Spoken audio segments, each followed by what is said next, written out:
오늘 말씀에서 예수님은 우리에게 겸손하라고 말씀하십니다. 그렇지만 우리는 겸손은 힘들어요 라고 고백할 수밖에 없습니다. 그러나 힘들지만 오늘 말씀을 통해서 우리가 왜 겸손해야 되는지 잘 생각해 보면서 다시 겸손의 길로 다시 나아갈 수 있기를 기도합니다. 자, 18장 1절 말씀을 보시면 제자들이 예수님께 나와서 물었습니다. 천국에서는 누가 크니까? 라고 이렇게 물어봅니다. 자, 제자들이 하필이면 왜 이 시점에서 이 질문을 했을까요? 마태복음을 이렇게 쭉 읽어오다 보면 17장에 보면 최근에 제자들이 겪은 두 가지 사건이 발단이 되었습니다. 17장에 두 사건이 나오는데, 하나는 예수님이 변형되시는 모습을 보여주시려고 높은 산에 올라갔을 때에 제자들 중에서 12명의 제자 중에서 베드로, 요한, 야고보 세 사람만 데리고 가신 사건이 있었습니다. 그게 17장 1절부터 23절에 나오는데요. 그러니까 산 아래에 있는 남은 그 9 제자들은 우리는 B급 제자라는 말인가? 라고 하면서 자괴감에 빠졌을 것입니다. 그리고 또 하나의 사건은 뭐냐면 바로 앞에서 17장 24절부터 27절 앞에 보면 예수님이 많은 제자들 중에서 오직 베드로의 성전세만 내줍니다.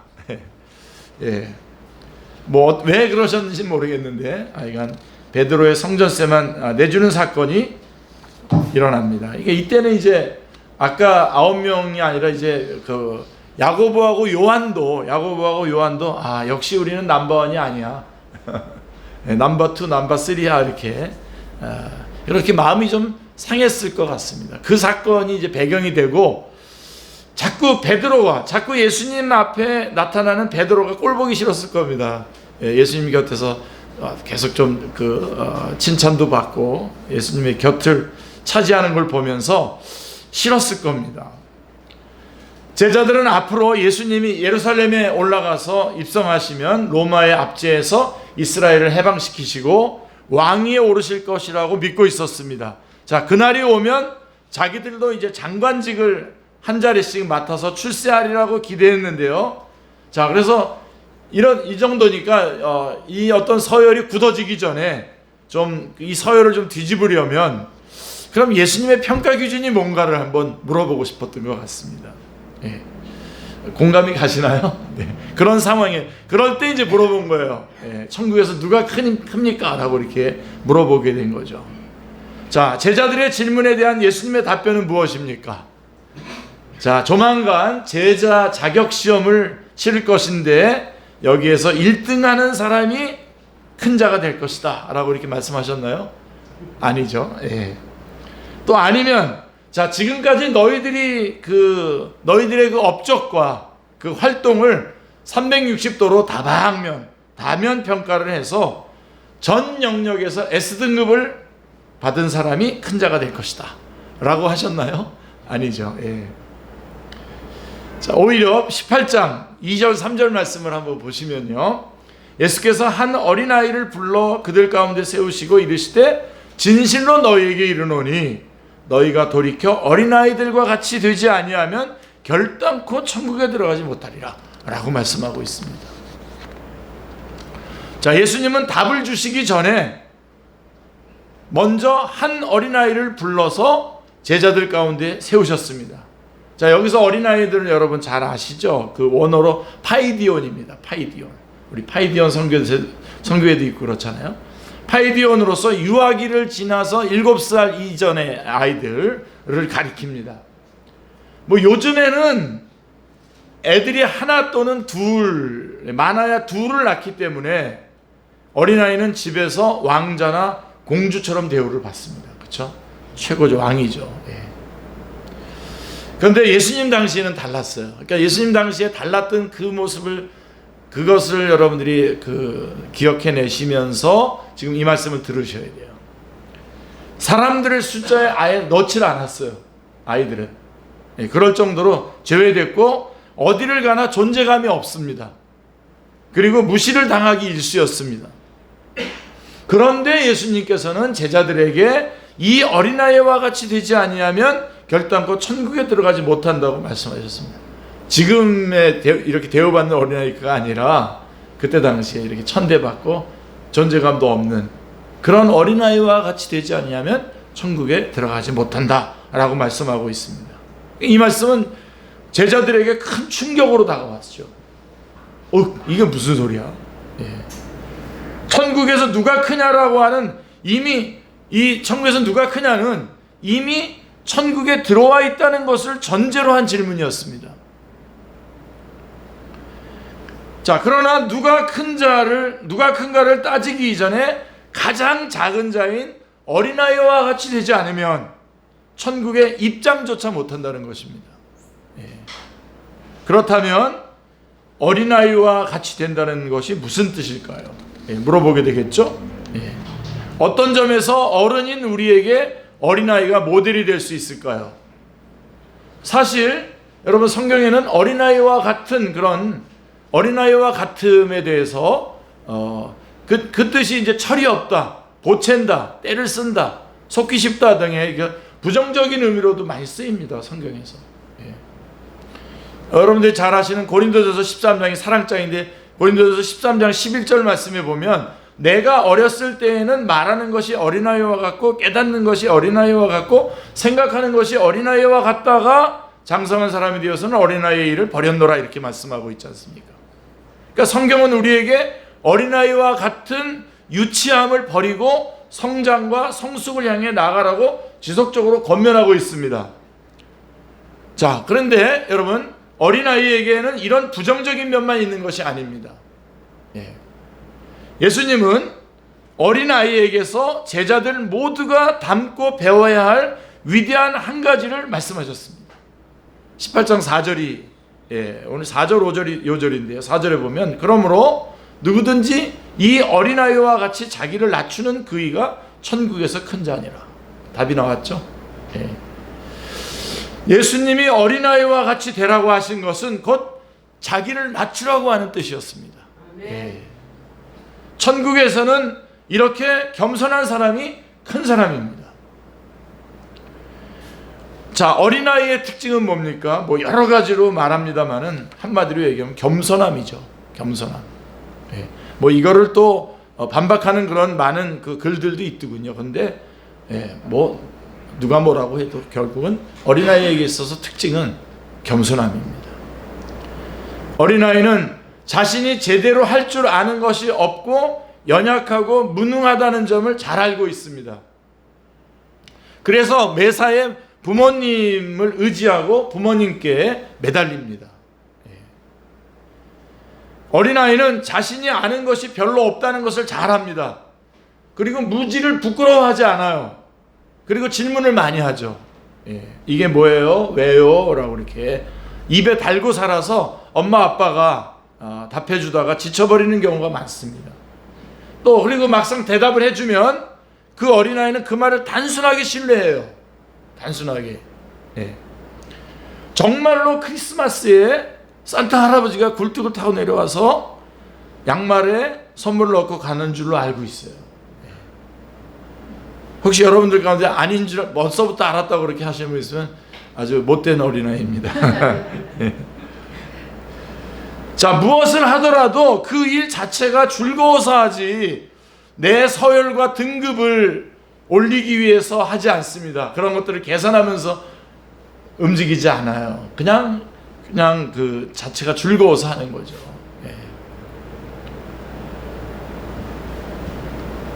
우리 손녀딸들 두 얘기를 좀 하고 싶은데도 하면은 좀 약올르실 분들이 좀 있을 것 같아서. 그러니까 보면 막 소꿉장난하면 막 그냥 생명을 걸고 소꿉장난을 해요. 자, 하여간 어린아이들은 그래요. 자, 그러나 어린아이는 어른이 되면서 이런 겸손함을 잃어버립니다. 누구도 의지하지 않고 스스로의 힘으로 이루려고 합니다. 이게 오늘 지적받는 거예요. 자신의 무지함을 부끄러워하고 또 몰라도 아는 척합니다. 그리고 아는 것이 있으면 어떻게든 티를 냅니다. 단순하게 신뢰하기보다는 복잡하게 계산하는 일에 익숙해집니다. 계산해요.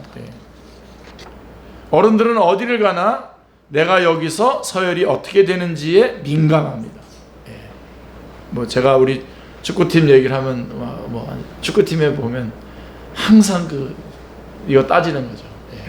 그럼 대부분 이제 뭐 내 진짜 나이는 얼마고 뭐 이렇게 하면서 이제 서열을 막 이렇게 좀 바꿔보려고 합니다.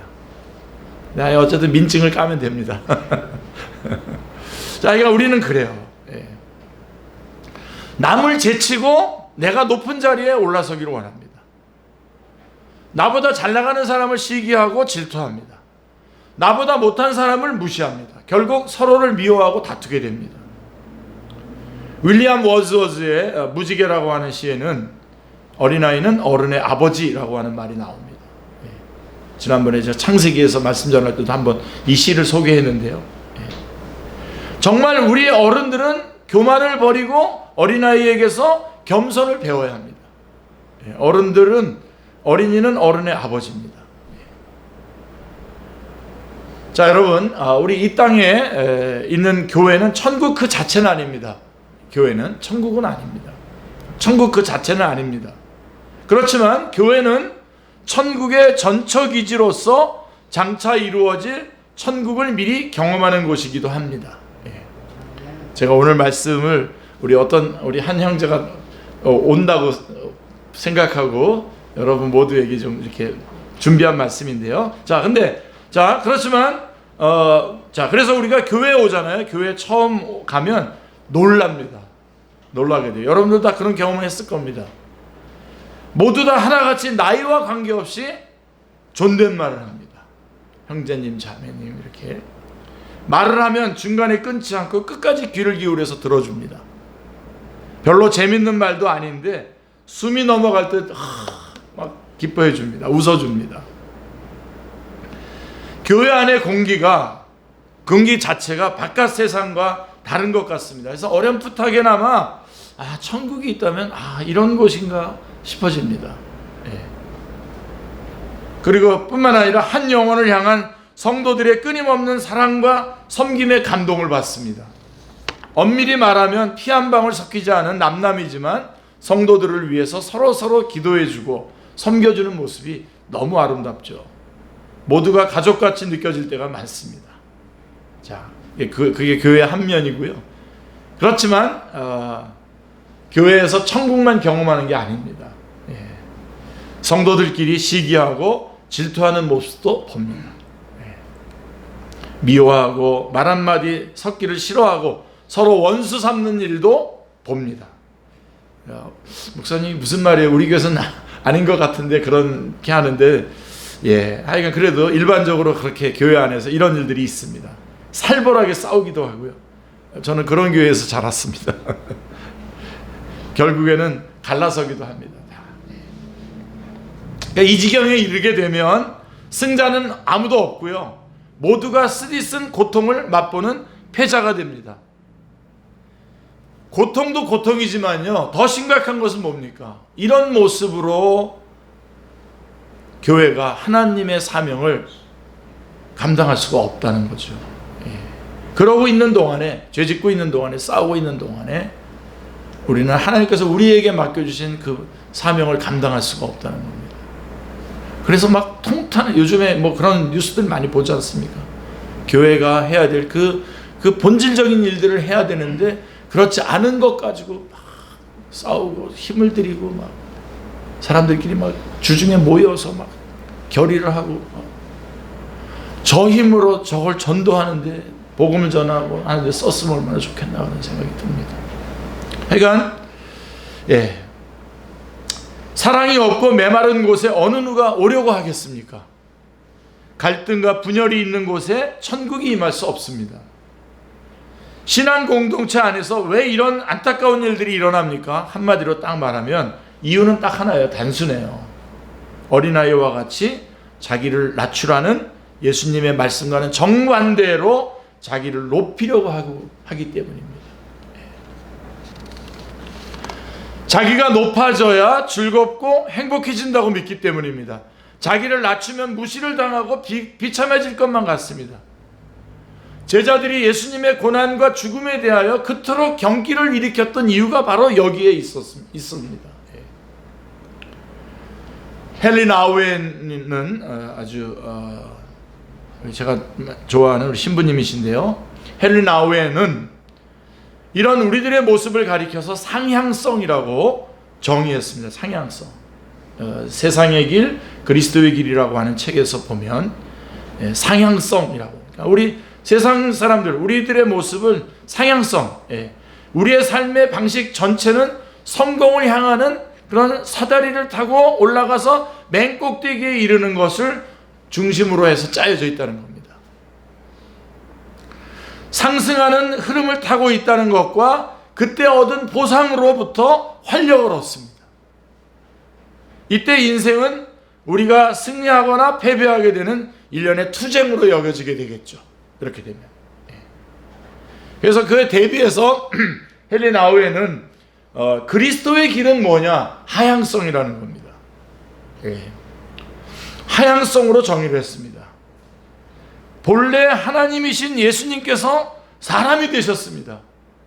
하나님이신 예수님께서 사람이 되셨다. 어른이 아이와 같이 되는 것과는 비교도 할 수 없을 정도로 자신을 낮추셨습니다. 심지어 십자가에 죽기까지 복종하셨습니다. 하향성이죠. 예수님의 생애는 상향성을 전적으로 거부하는 일생이었습니다. 이 십자가의 길이 하향성입니다. 그래서 나우에는 우리에게 제자의 소명이란 하향성으로의 부르심이다 라고 이렇게 정의하고 있습니다. 하향성. 우리가 제자. 여러분, 우리 예수 믿으면 예수님이 제자지 않습니까? 예수님이 가셨던 그 길이 바로 하향성이라고 한다면 우리 제자가 된다라고 하는 것은 하향성으로의 부르심이다 라고 하는 것이죠. 놓치지 마셔야 됩니다, 여러분. 여러분, 누구도 본성으로는 이 길을 따라갈 수 없습니다.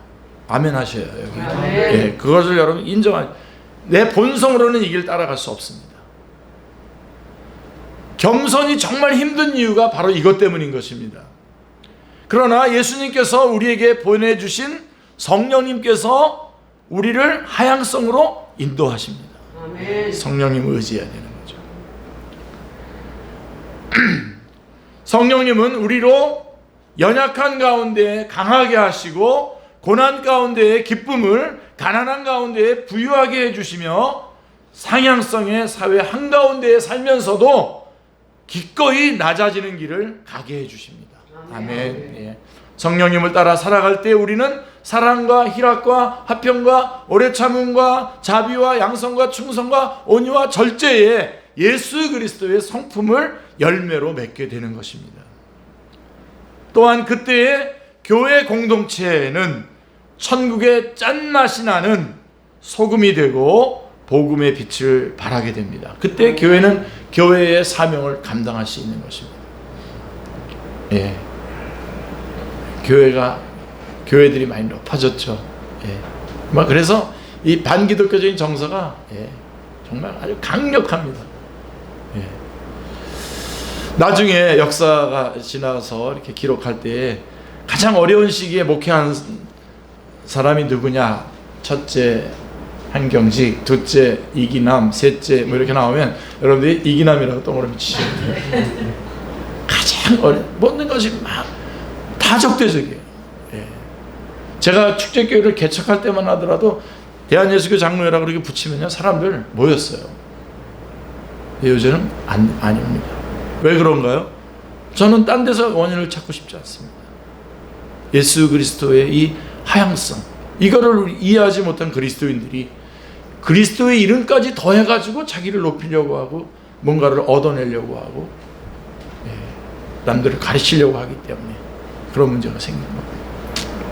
겸손하게 내려가야 되는데. 자, 여기에 어린 아이처럼 자기를 낮춤으로 도리어 위대해지는 하향성의 신비가 있습니다. 자기를 비우고 낮아지신 예수님의 뒤를 따라 우리도 낮은 곳을 향해 가는 겸손의 사람이 될 수 있기를 기도합니다. 자, 그러면요, 앞에 우리 겸손 얘기했는데, 그러면 이 자기를 낮추는 겸손이 외적으로는 어떻게 나타나야 될까요? 예, 그게 18장 5절입니다.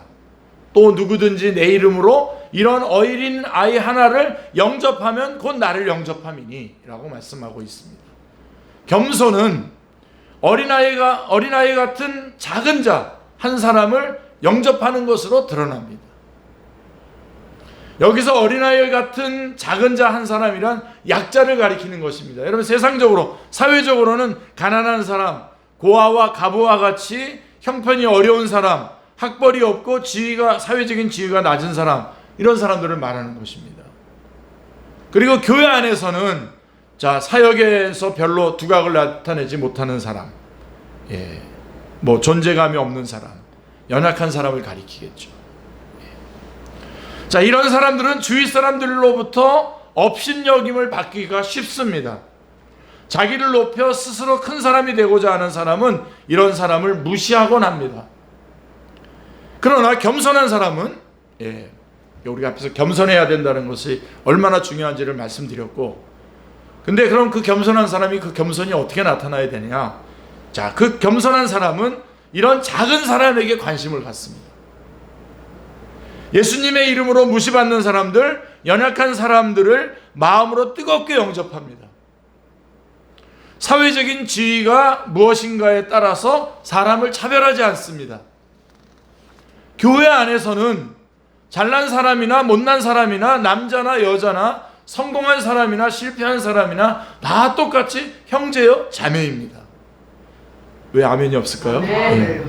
왜냐하면 교회의 머리 되시는 예수님께서 죄인과 세리들, 병든 사람, 귀신 들린 사람 모두에게 그들을 똑같이 영접해 주셨기 때문입니다. 네. 그러므로 작은 자 한 사람을 영접하는 것은 곧 예수님을 영접하는 것입니다. 아멘. 자, 그런데 만약에 작은 자라고 해서 업신여기고 무시하다가 그를 실족하게 하면 어떻게 된다고요? 18장 6절에 보십시오.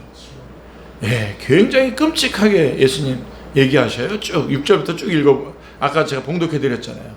누구든지 나를 믿는 이 작은 자 중 하나를 실족하게 하면 차라리 연자 맷돌이 그 목에 달려서 깊은 바다에 빠뜨려지는 것이 나으니라. 제가 연자 맷돌 그림 하나 우리 충현 형제한테 먼저 줬어야 되는데, 연자 맷돌 보셨어요, 여러분? 힘센 황소나 끌 수 있는 그 연자 맷돌을 목에 달고 바다에 빠진다고 하니 상상만 해도 끔찍한 일입니다. 죽으라는 거죠. 그냥 나오지 말고 거기 물속에서 죽으라는 거죠. 그런데 예수님은 실족하게 하는 것보다 차라리 이게 더 낫다는 겁니다. 소자 중에 작은 이 연약한 자 중에 한 사람을 실족하게 하는 것이 그것보다도 차라리 이렇게 연자 맷돌을 메고 바다 밑으로 깊이 빠지는 게 그게 더 낫다는 겁니다. 왜 그렇습니까? 실족하게 하는 사람에게 화가 있기 때문입니다. 그 화가 얼마나 큰지 예수님은 영원한 지옥불에다가 비유를 했어요. 예수님께서 거기 아주 굉장히 왜 이렇게 예수님께서 무시무시하고 살벌하게 말씀하시는 것일까요?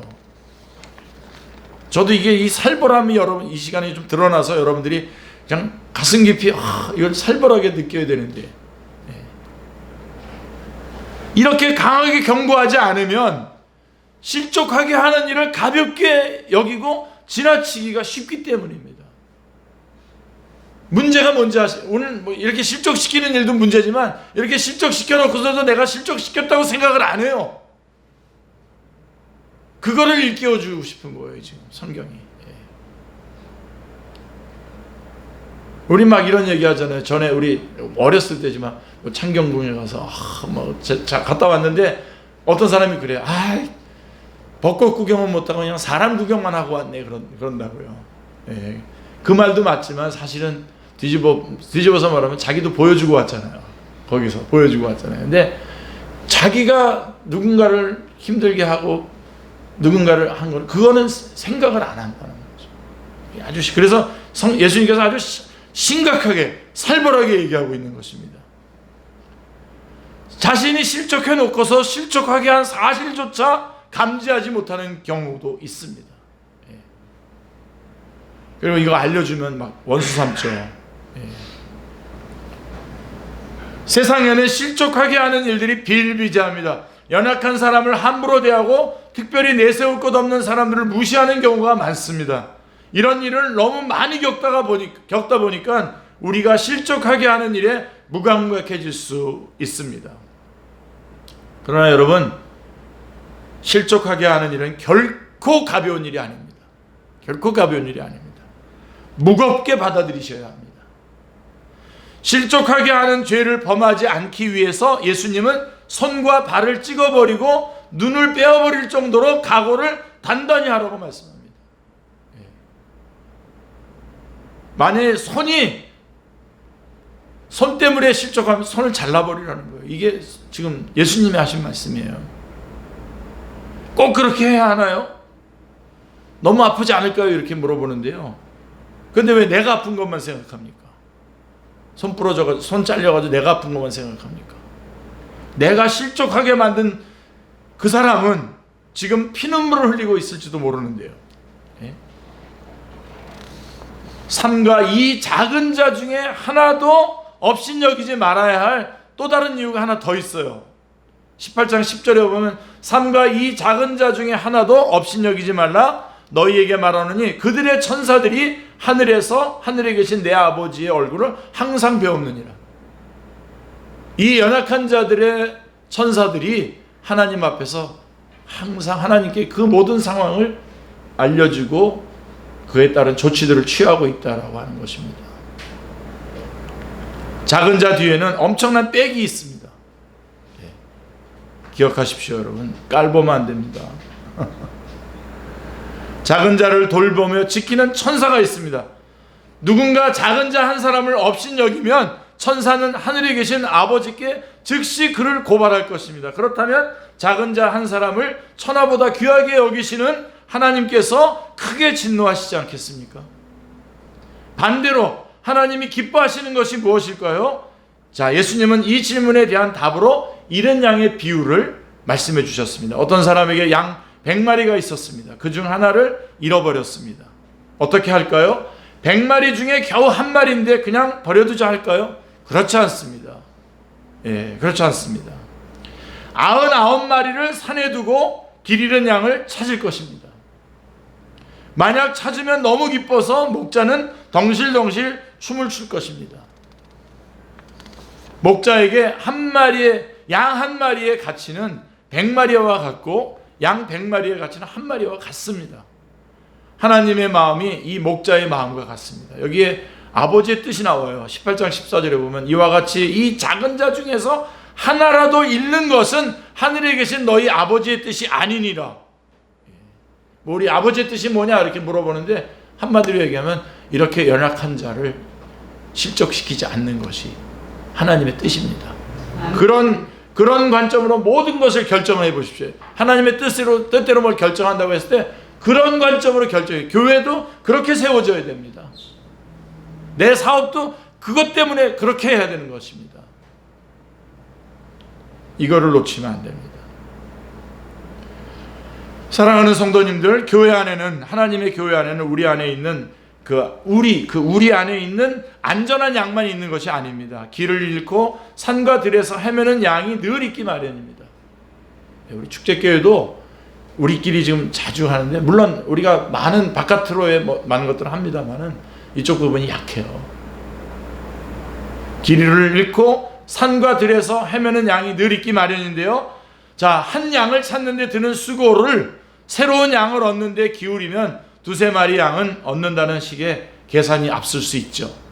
근데 여러분, 교회는 이런 거 안 통합니다. 하나님은 한 마리의 양이라도 잃어버리는 것을 원하지 않습니다.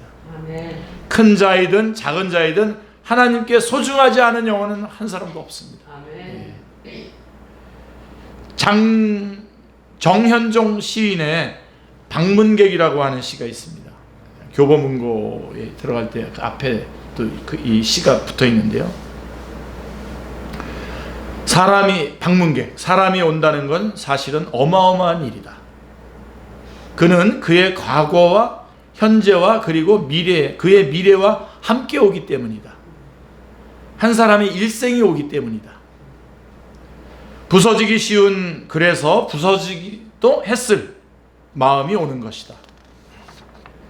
예, 여기는 좀 뒷부분은 좀 어려워서 제가 많이 연구했는데, 그 갈피를 아마 바람은 더듬어 볼 수 있을 마음, 내 마음이 그런 바람을 흉내 낸다면 필경 환대가 될 것이다. 환대. 예, 환대. 그래서 우리 교회에 한 사람이 온다는 건 사실은 어마어마한 일입니다. 왜요? 한 사람의 일생이 오는 것이기 때문입니다. 아멘. 부서지기 쉬운, 그래서 이미 부서지기도 했을 그 마음이 오는 것입니다. 아멘. 하나님은 그 부서진 마음을 다시 일으켜 세우고 회복하는 일에 우리를 쓰시고자 하시는 겁니다. 아멘. 그래서 그 사람을 우리에게 보내주신 겁니다. 우리는 그 마음을 어떻게 변화시킬 수 있는 능력은 없습니다. 그러나 하나님은 오늘 말씀에서 단 한 가지, 우리가 환대하는 사람이 되기를 원하십니다. 아멘. 우리가 겸손해야 되고요. 겸손은 뭐냐? 환대입니다. 작은 자 한 사람을 환대하는 것이 예수 그리스도를 환대하는 것이라고 하셨습니다. 우리가 온몸으로 그리고 마음으로 또 기도로, 멀리 떨어져 있으면 또 줌으로, 또 카카오톡으로, 전화로 환대할 수 있기를 기도합니다. 네. 내 주위에 잃어버린 사람이 없는지 돌아보는 가운데에 환대의 공동체, 섬김의 공동체를 함께 이루어갈 수 있기를 주님의 이름으로 축원합니다. 네. 기도하겠습니다. 하나님 아버지, 감사합니다. 오늘 말씀을 통해서 저희가 너무나 교만했고 많은 사람들에게 상처를 주면서도 너무나 당당하게 살아갔던 저희들의 모습을 보게 됩니다. 하나님, 용서하여 주시고 불쌍히 여겨주시기를 기도하옵나이다. 하나님, 다시 한번 주님이 왜 그렇게 살벌하게 말씀을 하셨는지 저희들이 꼭 기억하게 하여 주시옵소서. 겸손하고 또 그 겸손의 실천으로 연약한 자들을 환대하는 저희들이 다 되게 하여 주시옵소서. 성령님 역사하여 주시옵소서. 감사드리오며 주 예수 그리스도의 이름으로 기도드리옵나이다. 아멘.